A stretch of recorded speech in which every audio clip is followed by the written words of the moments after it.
నమస్కారం. నా పేరు శివరాజ్. మీరు చూస్తున్నారు ఎస్ఆర్ థాట్స్. తెలంగాణ రాజకీయాలు ఇప్పుడు ఒక ఆసక్తికరమైన మలుపులో ఉన్నాయి.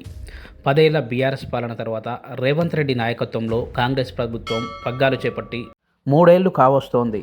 అయితే అధికారం పోయినా బీఆర్ఎస్ తగ్గడం లేదు. మరోవైపు బీజేపీ తన బలాన్ని పెంచుకుంటూ 3వ ప్రత్యామ్నాయంగా ఎదుగుతోంది. అసలు తెలంగాణలో ఇప్పుడు ఏం జరుగుతోంది? హైడ్రా కూల్చివేతలు, మూసీ పునరుజ్జీవనం, రైతు రుణమాఫీ ఇలాంటి అంశాలు రాజకీయాలను ఎలా ప్రభావితం చేస్తున్నాయి? ఈ వీడియోలో మనం పూర్తిగా విశ్లేషించుకుందాం. తెలంగాణలో కాంగ్రెస్ అధికారంలోకి రావడానికి ప్రధాన కారణం 6 గ్యారంటీలు. మహాలక్ష్మి పథకం ద్వారా మహిళలకు ఆర్టీసీ బస్సుల్లో ఉచిత ప్రయాణం కల్పించడం ప్రభుత్వానికి పెద్ద ప్లస్ పాయింట్ అయింది. 200 యూనిట్ల వరకు ఉచిత విద్యుత్ మరియు 500 రూపాయలకే గ్యాస్ సిలిండర్ పథకాలు క్షేత్రస్థాయిలో ప్రజల్లోకి వెళ్ళాయి. అయితే రైతు భరోసా పెట్టుబడి సాయం పంపిణీలో జరుగుతున్న ఆలస్యం, రైతు రుణమాఫీ అందరికీ అందడం లేదన్న విమర్శలు ప్రభుత్వంపై ఒత్తిడిని పెంచుతున్నాయి. రేవంత్ రెడ్డి తన మార్క్ పాలన చూపిస్తూనే నిధుల సర్దుబాటు కోసం ప్రయత్నిస్తున్నారు.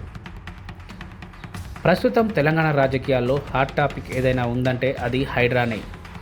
చెరువుల ఆక్రమణలను తొలగించేందుకు ప్రభుత్వం తీసుకున్న ఈ నిర్ణయం ఒకవైపు ప్రశంసలు అందుకుంటూనే మరోవైపు సామాన్యుల ఇళ్లను కూల్చుతున్నారనే విమర్శలను అందుకుంటోంది. ముఖ్యంగా మూసీ నది పరివాహక ప్రాంతాల్లోని ఇళ్ల తొలగింపు అంశంపై ప్రతిపక్షాలు పెద్ద ఎత్తున యుద్ధం ప్రకటిస్తున్నాయి.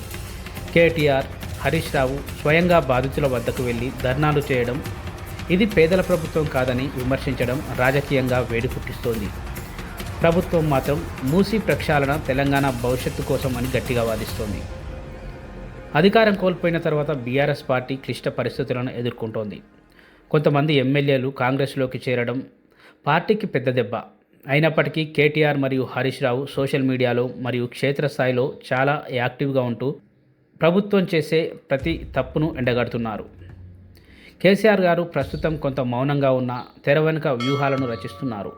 ప్రభుత్వంపై ప్రజా వ్యతిరేకత పెరిగే వరకు వేచి చూసే ధోరణిలో బీఆర్ఎస్ ఉన్నట్లు కనిపిస్తోంది. ముఖ్యంగా నిరుద్యోగుల సమస్యలు, గ్రూప్ 1 అభ్యర్థుల ఆందోళనలను బీఆర్ఎస్ తమకు అనుకూలంగా మార్చుకునేందుకు ప్రయత్నం చేస్తోంది. తెలంగాణలో బీజేపీ తన ఉనికిని చాటుకోవడమే కాదు, గణనీయంగా పుంజుకుంది. పార్లమెంట్ ఎన్నికల్లో 8 సీట్లు గెలుచుకోవడం బీజేపీకి పెద్ద బూస్ట్ ఇచ్చింది.